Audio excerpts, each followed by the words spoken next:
नमस्कार दोस्तों। तो आज आपके सामने एक नए आईपीओ का एनालिसिस लेके उपस्थित हूँ which is clean science technology.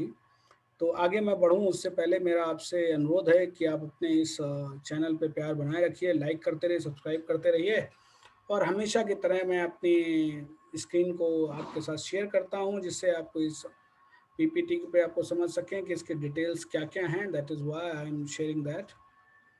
या so this is what so this company clean science technology Poona based company है जिसका आईपीओ जुलाई 7 यानी कल से लेके 7, 8 और 9 3 दिन खुला रहेगा। इसकी कंपनी के शेयर की वैल्यू 1 रुपी है। आईपीओ जो का प्राइस जो है वो 880 से 900 रुपीज़ पर शेयर के होने वाला है और मार्केट शेयर जो है उसके लॉट जो आपको है यानी 16 शेयर आपको मिलेंगे।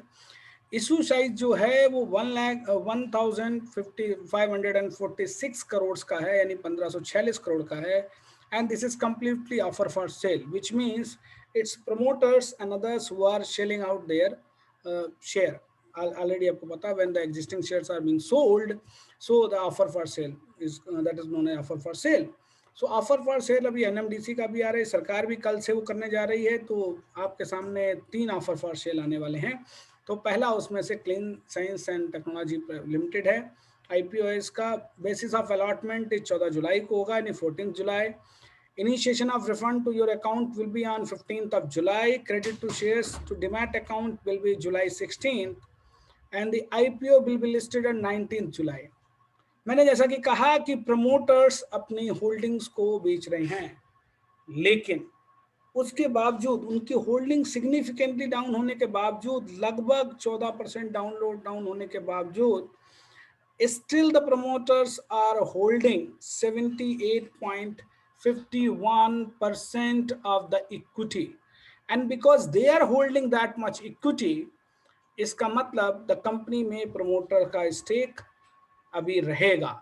तो ये जो कंपनी मैंने बताया कि द कंपनी इज इनकॉर्प 2003 में इनकॉर्पोरेट हुई है और ये केमिकल मैन्युफैक्चरिंग कंपनी है जो ग्लोबल बेस पे बनाती है। और जो इनकी कंपनी है वो एम एच क्यू जो केमिकल्स उनके नाम एम ई एच क्यू है, बी एच ए है, ए पी है। देन फार्मास्यूटिकल केमिकल कुछ बनाते हैं जो गोवा कोल है, डी सी सी है, एफ एम सी जी केमिकल्स है like four map and anisole. Company जो है अपने प्रोडक्ट को इंटरनेशनली डिस्ट्रीब्यूट करते हैं इंडिया के अलावा China, Europe, USA, Korea, Taiwan, Japan and Gennex laboratory जो एक है कंपनी न्यूट्राइड इंटरनेशनल भी S R F limited Vinati organic इसके कस्टमर हैं। आप देखिए अगर इनमें ये सब बड़ी कंपनियां हैं, जेनेक्स लेबोरेटरी बड़ी कंपनी है, विनाटी बड़ी कंपनी है, एस आर एफ बड़ी कंपनी है।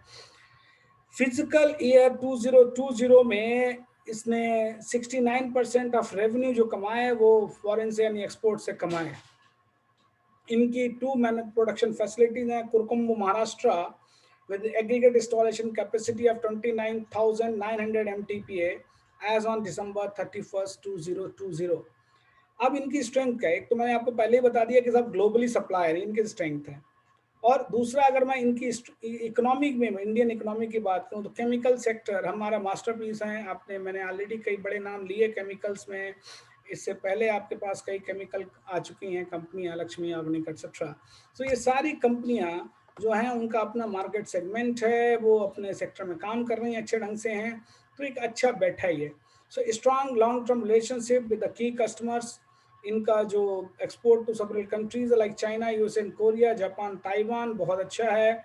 अगर मैं इनकी कंपनी के फाइनेंशियल्स की बात करूं तो जो टोटल एसेट्स हैं इनकी 31 मार्च 2021 को यानी अभी जो हाल में कंप्लीट हुई 2 महीने पहले, तो 6,599 करोड़ की एसेट्स हैं, 5,380 करोड़ की रेवेन्यू है, प्रॉफिट आफ्टर टैक्स है 1,983।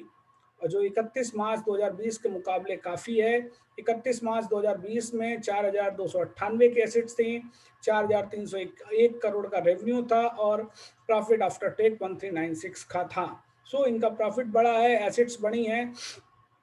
और अगर ऑब्जेक्ट की बात करें तो एक तो सेल ऑफ इक्विटी जो करने जा रही है कंपनी, इससे एक तो वो अपने लिए जो ऑब्वियस सी बात है प्रमोटर कुछ पैसा चाहते हैं और वो चाहते हैं कि इसको बिजनेस में वो यूज़ करेंगे क्योंकि उनको लोन वगैरह अपना पे ऑफ करना है। So when you go through the DRHP, you will find these details there. So आप डिटेल में उनके पढ़ें, और जो इनके जो DRHP हैं क्लीन साइंस टेक्नोलॉजी के, वो red herring and draft red herring prospectus दोनों ही आप सेबी की वेबसाइट पे जाके पढ़ सकते हैं। अगर वहाँ पे आपको ना मिलें तो there is a company called, website है चित्तौड़गढ़, आप वहाँ से देख सकते हो। So based on the to you can have the your view whether to buy or not. So this is going to be good company. So and इनका जो revenue model है that is also good business। अगर आप इनको जो इनके पीर group हैं वहाँ पे एक थोड़ी सी समस्या आने वाली है, क्योंकि ये खुद भी लिस्टेड होने जा रहे हैं, B2B बिजनेस कर रहे हैं, और बिनाटी ऑर्गेनिक ऑलरेडी लिस्टेड है, फाइन ऑर्गेनिक ऑलरेडी लिस्टेड है, अतुल लिमिटेड लिस्टेड है, केमिलिन है, SRF है, और वही इसके इनके कंपटीशन में आने जा रहे हैं। सो रिस्क फैक्टर इस कंपनी के थोड़े से बढ़ जाते हैं। So there are outstanding litigation against the company and director. And अगर जो आउटकम है, ऑल्दो बिजनेस पे कोई खास असर नहीं पड़ेगा, लेकिन रेपुटेशन पे जरूर असर पड़ेगा, कैश फ्लोज पे असर पड़ेगा। Company has certain capital commitment that have not been provided in the company statements. So that is a risk, company should have been come out with that। Company के जो group companies have incurred losses in last 3 financial year. Significant proportion of the company's revenue are derived from sale of MEHQ chemical. So demand of MEHQ को अगर कम हो जाती है तो automatically there will be a problem for the company. Company drive a significant portion of the revenues from operation from limited resource, जो उनके customers हैं। तो अगर कोई प्रॉब्लम आएगी तो देयर विल बी प्रॉब्लम। दूसरा, क्योंकि US में करता है तो US FDA अपना लगातार इंस्पेक्शन करता रहता है, तो कल को कोई प्रॉब्लम आई तो that will have an a problem. Exchange rate fluctuation will also have a problem with this company on the. अगर कोविड-19 चलता रहता है तो इनके बिजनेस पे एडवर्स असर पड़ेगा, रॉ मटेरियल की कमी हो सकती है इनको है। कंपनी डिपेंडेंट है अपने प्रमोटर्स, डायरेक्टर्स और की मैनेजर पर्सन्स पे। तो अगर वो कल को आगे नहीं, क्योंकि वही इनका मैनेजमेंट देख रहे हैं, तो इनका प्रॉफिट नहीं होगा। Company will not receive any proceed for sale. सबसे बड़ी बात तो कंपनी के पास पैसा नहीं आ रहा है, ये सेलिंग शेयर होल्डर हैं जो प्रमोटर्स हैं, तो पैसा उनके पास जाएगा। तो बेसिकली ये जो पैसा है वो कंपनी के पास ना आके जो कंपनी के शेयर होल्डर्स हैं उनके लिए। अब बात ये आती है कि क्या किसी भी व्यक्ति को, आप हूँ, मैं हूँ, या कोई और व्यक्ति है, उसको इसमें पैसे लगाना चाहिए, नहीं लगाना चाहिए साहब? तो देखो साहब, अगर इनका जो बिजनेस मॉडल है, अगर मैं बिजनेस मॉडल की बात करूं, उसके बेस पे आप इसमें पैसा लगा सकते हैं लंबे समय तक। अगर आप लिस्टिंग गेन के अलावा बात करना चाहें तो मेरे हिसाब से आप उसमें पैसा लगा सकते हैं। जो अब अभी जो एंकर इन्वेस्टर है उन्होंने 464 या 69 करोड़ का ऑलरेडी एंकर इन्वेस्टर ने इन्वेस्टमेंट कर दिया इस IPO में है। सो दिस कंपनी जो, अगर मैं बात करूं इनकी जो इन्होंने ये जो लेटेस्ट इशू है उसको मिला के, मार्च 2007 से 2011 के बीच में इन्होंने 5 और 6 रुपीज़ के बीच में इशू किया था शेयर्स, और फिर उन्होंने बोनस शेयर इशू किए in the ratio of 7:1। So February 2021। So average cost of acquisition जो प्रमोटर्स की है साहब वो 0, 63, 66 एंड 75 है, तो 75 पैसा। सो विच का मतलब क्या है कि बहुत ज़्यादा प्रमोटर्स का इसमें स्टेक पे नहीं है और वो पैसा आपसे ले रहे हैं। So current paid up capital जो है कंपनी की 10.62 करोड़ है, that will remain same, and this is purely secondary issue where the promoters are coming. So there are the risk are going to come up in this particular segment, particular company, but अभी market boom पे है।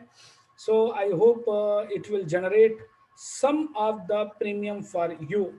So अगर मैं बात करूं इस company का, तो लगभग आपको 100 रुपए के आसपास ये प्रीमियम दे सकती है कंपनी।